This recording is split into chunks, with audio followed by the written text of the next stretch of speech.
welcome back to the deep dive. Good to be here. So you've sent us your sources, and our mission, well, it's the same as always.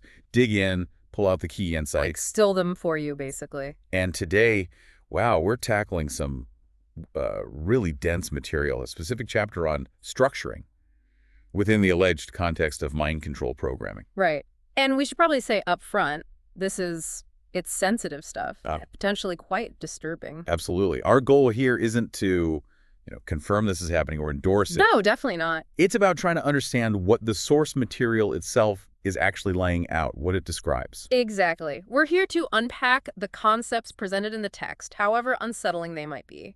We'll look at how programmers allegedly structure minds into systems of alters. The methods, the metaphors. Yeah, and the supposed functions of these really intricate internal worlds. The source actually points towards creating a kind of human robot as the ultimate goal. Okay, so this chapter, structuring, it kicks off saying that just, fracturing someone's mind through trauma isn't enough for the kind of control they're describing. Right, there's a real emphasis on needing organization. Why is that? Why the need for structure, according to the source? Well, the implication is pretty interesting.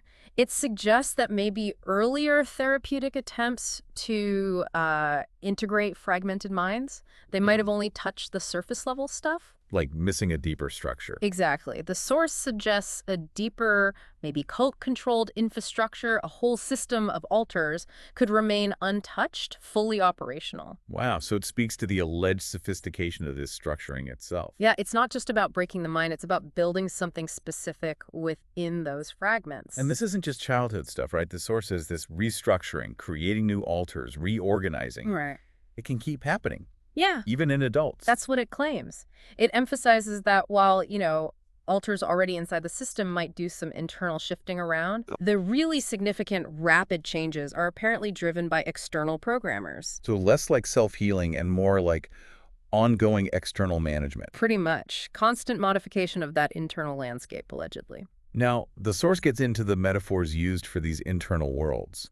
And it sounds like these aren't just random choices. There's an evolution described. Yeah, that's interesting, isn't it? How these internal models allegedly shift over time. The source talks about a move from older, maybe simpler ideas. Like elevators? Right, using elevators to navigate between internal areas, moving towards much more complex contemporary models. Drawn from sci-fi, actually. Like Star Trek and Star Wars. Exactly. Solar systems, galaxies, planets, that kind of thing. Why the shift, do you think, or what does the source suggest? Well, maybe it mirrors cultural touchstones, right? Makes the internal worlds more immersive if the person knows those stories. Possibly. Maybe it just suggests a move towards more intricate, harder to map internal structures, more layers. This planetary model sounds incredibly detailed. Each planet may be housing a family of similar alters. That's the idea presented. But getting between these planets, it's not simple. Needs transportation, it says. Yeah, so instead of elevators, now it's spaceships or teleporters. Again, echoes that sci-fi theme, adds complexity. It suggests a real deliberate effort to keep alter groups separate, maybe. That seems to be the implication, yes. Distinct, maybe isolated groups. In Beyond Planets, the source uses cities or worlds interchangeably, giving specific examples like Atlantis, Shangri-La. Yeah, Atlantis, City of Refuge, Shangri-La, Troy, all places loaded with meaning, Hidden realms, power, history. Exactly. Suggest programmers might tap into those narratives to give structure, maybe specific roles to these internal worlds. And the shift to solar systems. Maybe after the Candy Jones case became public? The source notes that as a possibility, yeah. A move towards something maybe less easily recognized, more contemporary. Okay, this next part is, well, it's almost mundane in how it starts. Using a simple game like Chinese checkers to teach kids these complex structures. It really highlights the insidious nature of the alleged programming, doesn't it? Using something familiar, seemingly harmless, as a tool for manipulation. The hexagram board, the marbles, they become visual aids. So the marble placement is the altered location. Yeah. And the color is its coding or function. That's the alleged representation, yes. A marble isn't just a marble. And it says you can superimpose patterns to layer the structures. Yeah, overlapping the marble patterns on the board to symbolize layering mental structures.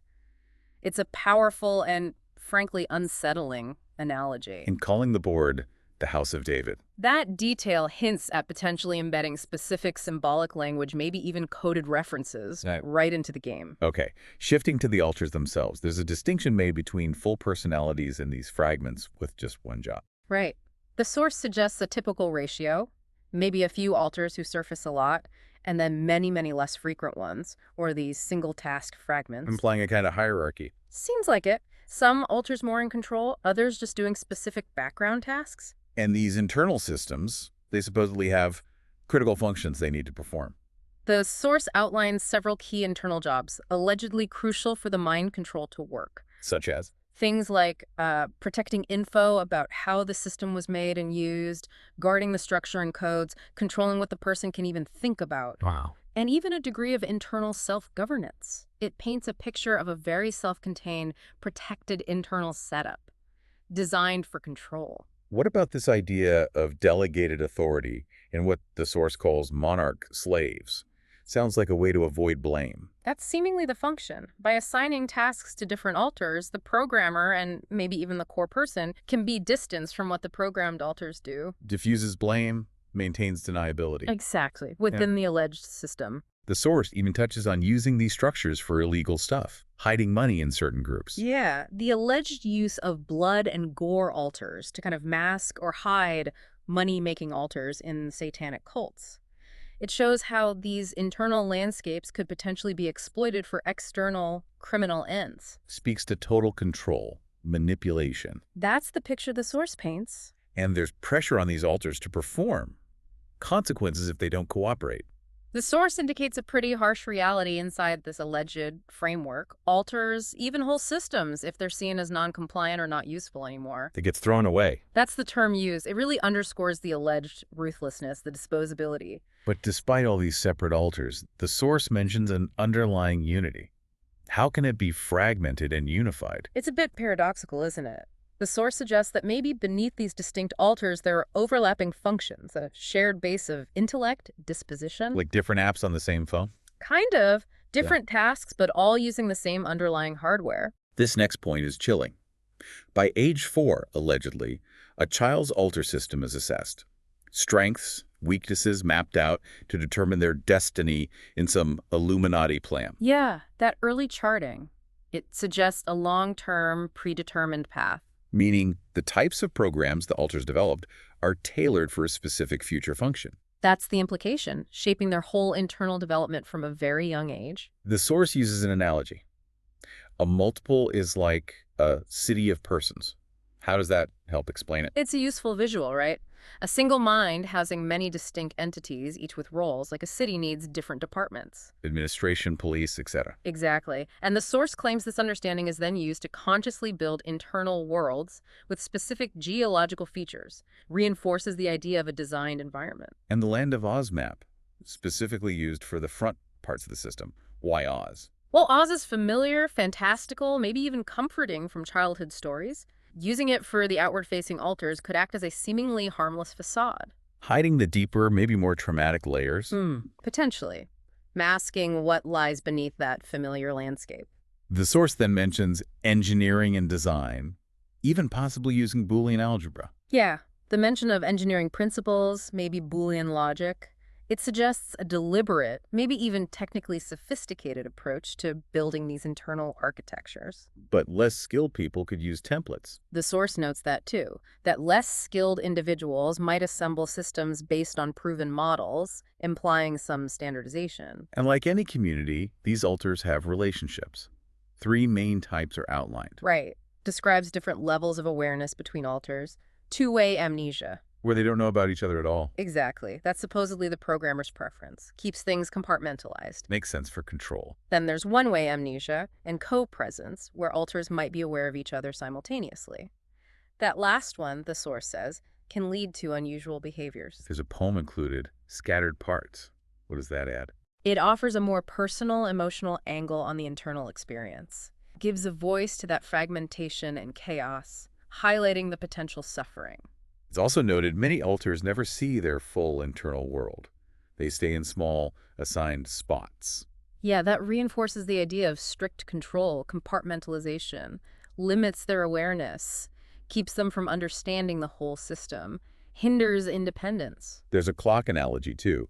How does that explain things? It illustrates how these complex internal mechanisms can supposedly run constantly, subconsciously, like the gears in a clock. You only see the hands move, not the inner workings. Precisely, highlighting how program structures can function autonomously, influencing behavior without conscious awareness. And leaving your assigned spot is dangerous. Traps inside. The source warns about dangers and traps if an alter strays.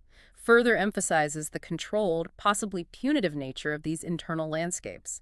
Discourages exploration. For therapists working with people describing these worlds, the source advises caution, right? Yeah. Especially with internal imagery. Yeah, it says therapists should recognize these images feel very real to the person, but it warns strongly against trying to manipulate structures, like mirrors or the River Nile example, without fully understanding their purpose in the system. Could mess things up badly. Potentially, yes. To show the complexity, the source lists a huge number of internal structures found in just one system. It's a lot. It really is. The sheer variety boxes, hallways, but also Candyland, Emerald City, black holes, castles, mazes, rivers. It's mind-boggling. Pits, bee traps, graveyards, snake pits. It underscores the immense effort, the alleged intentionality behind building these worlds. The level of detail described is just vast. And front worlds are given cover stories, basketball courts, dollhouses, to deceive outsiders. Exactly. Camouflage. Presenting a normal facade, a house, a street, to hide the complex, maybe traumatic reality underneath. And programmers can actively manage alters, link, unlink, move them around. That alleged ability highlights the extreme level of ongoing external control being described. Highly manipulative, actively maintained. The Seal of Solomon, yin-yang, mentioned with a specific structure and method, attributed to a Dr. Starr. Yeah, incorporating potent occult symbols like those, plus the all-seeing eye, even sulfuric acid, it suggests a deeper, maybe ritualistic layer. These symbols have weight in occult traditions. Exactly. Could be used to imbue structures with specific energies or functions according to those beliefs. This occult connection is stressed, mentioning Druidism, the four elements unified by a fifth. Right. The source emphasizes meanings beyond just simple magic symbols. Referencing Druidism suggests drawing on these older esoteric frameworks. Providing a deeper symbolic layer, reinforcing programming. Potentially. Linked to specific rituals or beliefs intended to strengthen the programming. There's even mention of programmers allegedly asking demons for help designing systems. A very disturbing claim in the source, yes. Underscores the potentially ritualistic nature described. Delving into the occult. And these internal worlds have maps. Structure maps, world maps, maze maps. Yeah, the existence of different maps reinforces the idea of intentionally designed landscapes.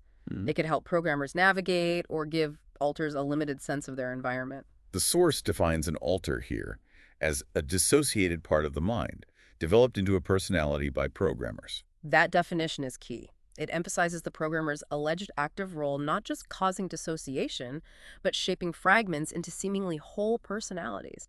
Intentional creation.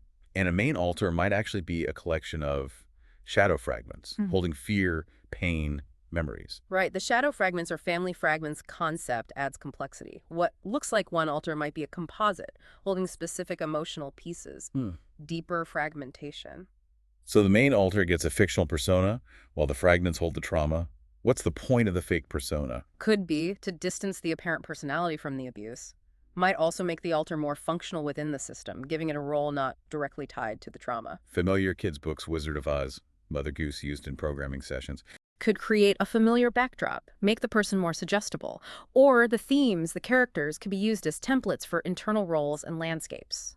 Alters supposedly handle pain, mental hazardous waste, by pushing it into shadow alters, internal garbage cans. That imagery highlights a potential coping mechanism within the alleged system. Allows functional alters to operate without being overwhelmed, but also means programmers might know about and manipulate these hidden parts. Memory cues and one-way mirrors are used to separate alters from trauma memories. How do those supposedly work? Attaching triggers or cues to certain alters allegedly allows recall of specific info while hiding other memories. The one-way mirrors may be created using real mirrors, reinforced by belief, are described as barriers preventing front alters from accessing trauma held elsewhere. And these hidden memories can be used for control.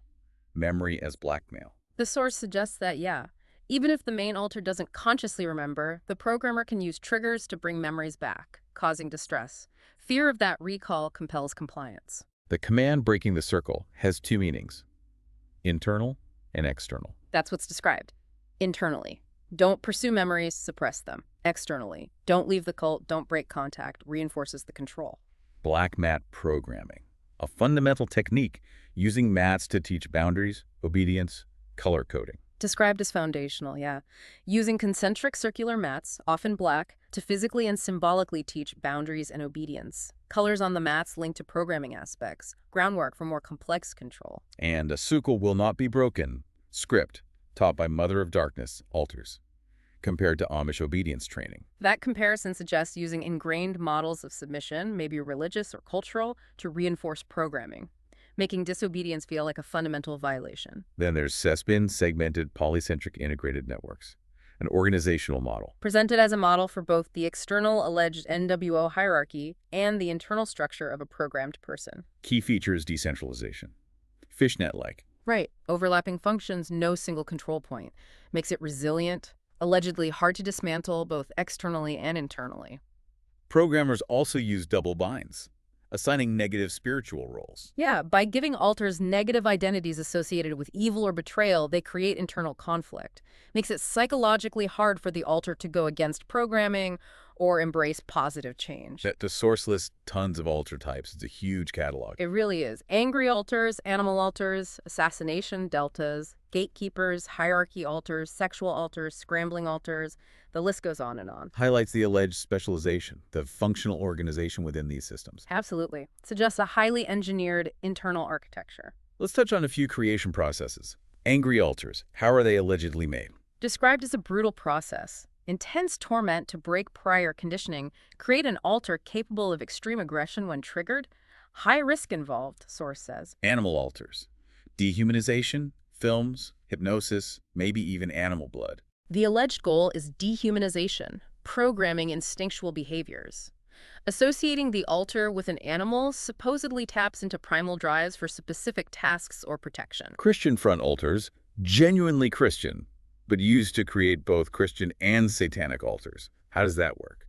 The alleged tactic seems to be creating a seemingly trustworthy front altar, can act as cover, infiltration, maybe create internal conflict, while darker programming hides beneath. Clones created using movie scenes linked to serial numbers. What's their purpose? Suggests creating emotionless, obedient, task-oriented alters, like robots. Serial numbers emphasize manufactured identity, control, programming deeply embedded. Deltas, the assassination altars. Yeah. Horrific creation process, witnessing extreme violence. Allegedly involves extreme trauma, like witnessing incineration, leading to personality melting and imprinting specific programming, often tied to archetypes like Wizard of Oz witches. Training includes desensitization, weapons, ritual hunts. And their access codes are distinct, hidden deep, like a genie bottle. Suggests they're for highly covert ops. Deep concealment implies they aren't easily found, even by other alters, reserved for specific high-stakes missions. Foreign language altars, for working in different regions or hiding info internally. A strategic tactic, allegedly. Enables communication elsewhere, but also creates internal code using foreign phrases or whole sections in other languages. Hides info until programming breaks down. Gatekeepers altars, guarding portals, info, complex programming, prone to conflict. Described as heavily programmed guardians, maintain amnesia barriers, control access, often caught in double binds, making them potentially unreliable. Different types exist, highlighting complex internal security. Hierarchy altars for Illuminati ceremonies, deeper system activated at age 19. This underscores the alleged link between internal programming and external occult practices. Age 19 ceremony linked to Egyptian magic and astrology, Kabbalistic tree of life shaping the deeper hierarchy. Structured progression, internal and external. Egyptian armies, angry child fragments in uniform, protecting structures. Created through intense torment, fragmenting personality into many angry child altars. Use of Egyptian god names for captains. A defense mechanism hard to reason with. Flooding altars hold memories from drug-induced states where barriers were down. Yeah, holding those overwhelming memories. Their presence can allegedly destabilize the system, creating chaos, feelings of insanity. Gem altars, early splits, abused, then told their precious gems of Satan. A disturbing manipulation. After dehumanization, given perverse value in a satanic context, allegedly used to transmute malevolent influence, threatened against talking. Looking glass people. Mirror images split off to confuse everyone but the controller. Purpose-created fragments designed to deceive, mimic other altars with distortions, fragment memories, make it hard to tell real from fake, complex tactic. Programmer altars, internalists, faceless clones of external programmers in white robes. Reinforces ongoing internal control. These altars allegedly hold power, appear when programming is challenged, acting as internal enforcers. Reporting altars, record everything, don't understand it, report back to handlers. Triggered by cues. Often child parts programmed to observe, record, triggered by cues like report to daddy. Relay info back, often well hidden from other altars. The Grambling altars block unauthorized info. Cloud thinking. Described as having programming, may be drug-induced, requiring concentration to distort messages. Internal noise generators, preventing altars hearing forbidden info. Sexual altars created through early trauma. Goal is nymphomania without pleasure. Depicted as deeply abusive. Goal allegedly to create altars performing sex on command, motionlessly. Mentions horrific punishment, grooming from a young age. Naming conventions, Karen J. Joja, Pam 12. Popular names observed. Conventions may indicate families of altars. Popular names could point to common archetypes. Some altars reportedly name themselves based on access codes. Boxes and self-abuse programming at specific locations. Boxes guarded, containing self-mutilation programs taught via weld trauma. Boxes represent embedded self-harm programs, guarded fiercely by clean slate altars. While trauma refers to specific experiences used to instill these behaviors, destructive internal programming. Layering of programming makes rebellion hard. Each altar is just one component. Suggests a hierarchy. Altars have limited awareness. Programming, interconnected, reinforcing control. Internal vaults, locked doors, symbolize compartmentalization. The Kabbalistic tree of life, crucial for upper-level systems, intertwined with occult practices. Described as central organizing principle in alleged upper-level Illuminati programming. Rooted in Jewish mysticism, diagram of the universe divine. Used as internal blueprint, spheres, Sephiroth, and paths representing altars, functions, consciousness levels. Linked to Freemasonry, occult traditions. And there's an inverted tree of evil below it, containing spirits, not altars. Reflects dualistic occult view, tree of life, creation divine. Tree of evil, shadow side, demons, negative energy. Could represent darker programming aspects, entities involved, consequences of deviation. Codes, using gematria, herbs, spices, jewels. What's their role? Complex triggers, access keys. Gematria, numerical values for letters, for coded words. Astral craft codes, using symbolic language from occult traditions. Used to activate altars, retrieve memories, initiate sequences. Willow tree versus oak tree programming, using druidic symbolism. Different tree types for different programming. Explore symbolic language. Oak, strength, stability, authority, rigid programming. Willow, flexibility, adaptability, sorrow, fluid altars. Punishment triggers via branches as whips. Possibility of both existing in one system adds complexity. Other occult trees. Backups via flowers representing generational ties. Other trees suggest programmers use various symbolic frameworks. Backups via flowers point to a multi-generational aspect. Lineage encoded can regenerate programming if main structure is disrupted. Maiden, mother, crone, triad, common structure, mothers of darkness systems, based on goddess archetypes. Common archetypal pattern, maiden, youth, beginnings, independence. Mother's nurturing, creativity, peak of cycles. Crone, wisdom, end of cycles, spirit connection. Deliberate attempt to imbue altars with power attributes of these ancient goddesses. Okay, let's look at some specific internal systems described. The Carousel teaches dissociation via extreme pain. Described as core programming structure, often linked to altar guarding the central core. Uses intense pain, fear, anger to create strong dissociative barrier. Thinking about it triggers pain, deters access. The castle system, moats, dungeons, secret passages. What's its function? Multifaceted internal environment. Components, defense control. Dungeon holds real trauma memories, secret passages, hidden aspects. Child altars hidden, disobedient ones locked up. Fortified structure reflects attempt at secure, impenetrable world. Cave and well system guarded, deals with darkness. Cave symbolizes subconscious hidden mind, well, altar deeper descent. Gatekeeper controls access. Disobedient altars put down well, deals with darker, less accessible parts, maybe trauma-suppressed memories. Chess board system used in males, based on Alice in Wonderland, pieces trigger programs. Uses familiar setting. Chess pieces linked to altars programs. Movement activates them. Devil as Black King hints at occult aspect. Videos during hypnosis suggest multisensory programming. Needs familiarity with chess. The double helix critical elevator shaft between levels. Risky, needs medical support. Crucial infrastructure for navigating layers. Allows movement between consciousness levels worlds. Needs medical support, highlighting physical-psychological demand. Alphanumeric codes, alternating access, suggest controlled, maybe biological link. Caduceus connection hints at esoteric nature. And the helix is just simpler. Basically, yes. Similar function, less complex structure. Hourglass system, dangerous suicide program. 12 disciple altars, lethal giant. Multi-layered suicide program. 12 altars linked to Hourglass. Triggered, they fall through, waking a powerful giant altar with backup, whose purpose is physical death. Shows extreme self-destructive programming. Mensa system for photographic memories. Complex math geometry creates inescapable feeling. Leverages exceptional memory. Intricate structures based on numbers math. Triangular fishnet, embedded triangles, rotating circles create disorientation, inescapability.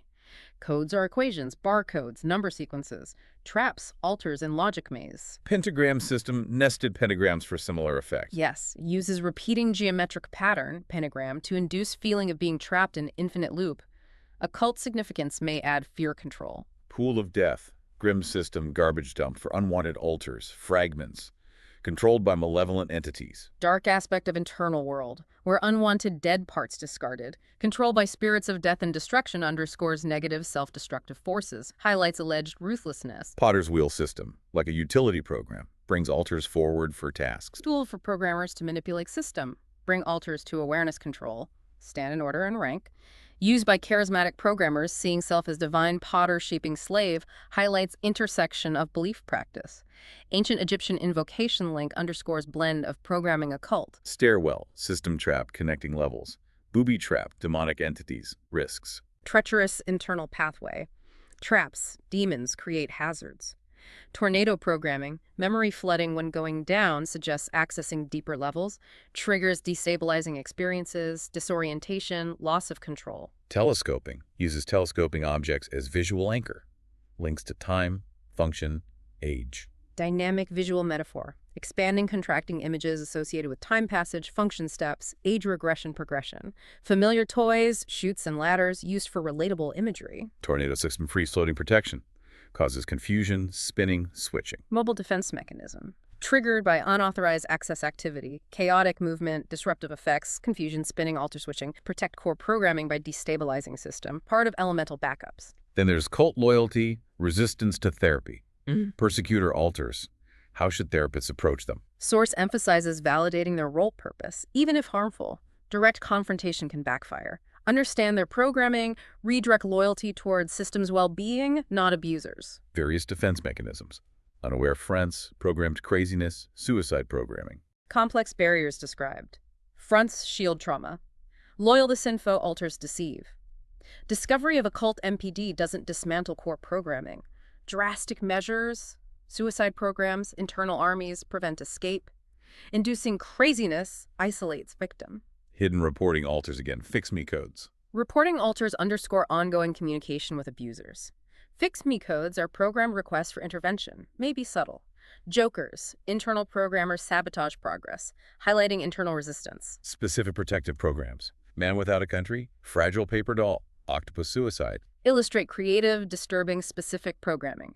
Man without a country, rootlessness. Fragile paper doll, physical sensitivity, octopus suicide. Complex self-destruction. 7x7. Programming, removing programming makes it return stronger. Powerful deterrent. References Bible out of context, creates fear that intervention worsens situation, traps person in fear cycle. Judas programming labels betrayers, programs suicide by hanging. Stark warning against betrayal cooperation outside cult. Specific method adds gruesome symbolism. Severe consequences for escape attempts. Elemental programming, earth, air, wind, fire, water linked to trauma, disruptions. Earth and air examples. Memories of burial will drop, associating earth with death threat. Fear of burial, even internally. Ashes to ashes as death pronouncement. Internal volcanoes, earthquakes disrupt system. Air, wind. Vortexes sucking altars away, winds to Rubicon, causing fragmentation. Floating in bubble, drug hypnosis leads to dissociation, unreality. Tumbleweed program, dehydration, drugs, hypnosis create identity-lacking limbs, groundedness. Seems designed for suggestible, compliant, alter identity, stripped of agency. Techniques induce vulnerability, dependence. Clean slate splits highly receptive. Smelling salts highlight physical toll. Princess Programming Backup System, triggered by tampering, uses Sleeping Beauty imagery. Robust backup activates when primary programming threatened. Sleeping Beauty activation, spider bites coffin, leads to trance. Dark Princess, Daddy Demon control castle dungeon. Non-loyal altars cocooned, incapacitated, killed. Cold, painful altars activated. Outer darkness thickens. Core gives energy to dark side. Beast, computer dark princess take over. Box triggers suicide. Resisting needs strong will, spiritual warfare described. Rebirthing program clocks umbilical cords with torture memories need disruption. Backup programming specifically against deprogrammers, using illusions, sham altars. Designed for false progress. Camera mirrors create mirror images. Therapist works with reflections unknowingly. Other programs offer fake altars, superficial responses, preventing access to real human elements. The movie Labyrinth, 1986, analyzed as portraying a monarch internal world, occult nature, parallels. Suggests symbolic representation. Dreamlike quality, internal world feeling more real. Castle, like Emerald City. Sarah, core self, versus Jareth, programmer master. Journey through Labyrinth, altar-seeking core held captive. Traps, creatures, internal obstacle sanities. Imagery, brick walls, tunnels, oak tree, linked to alleged programming elements. Themes of control, illusion, escape resonate. Finally, structuring using Star Trek and Star Wars. A shift to more adaptable sci-fi themes. Advantages. Shift attributed to flexibility, broad scenarios. Detailed technical manuals provide blueprints for elaborate internal worlds. Immersive universes create believable, hard-to-dismantle landscapes. Significant investment in cheap, detailed manuals seen as evidence of potential use. So trying to pull this all together, we've looked at these alleged, incredibly elaborate attempts to structure someone's internal world. Using metaphors, games, occult symbols, a huge list of specific internal systems, all seemingly geared towards control and function. And it's so important to stress again, this whole deep dive explored the information as presented in the source material. We're not validating the claims, but trying to understand the intricate and frankly disturbing picture the source paints for you. Absolutely. And as much as we covered, it really does feel like just scratching the surface of the detail in the source. Things like specific goddess symbolism, code structures, deeper occult links. There's so much more there. Which leads us to a final thought for you to consider. Think about our human capacity, yours, mine, everyone's, to create and understand incredibly complex systems. Biological systems, technology. How might that very capacity be, well, turned inward? How could it be exploited or distorted in the ways described in the source material, regardless of the specific context? What does the sheer level of alleged detail, the apparent effort poured into creating these internal worlds? What does it suggest about the mindset and the ultimate aims behind such purported programming?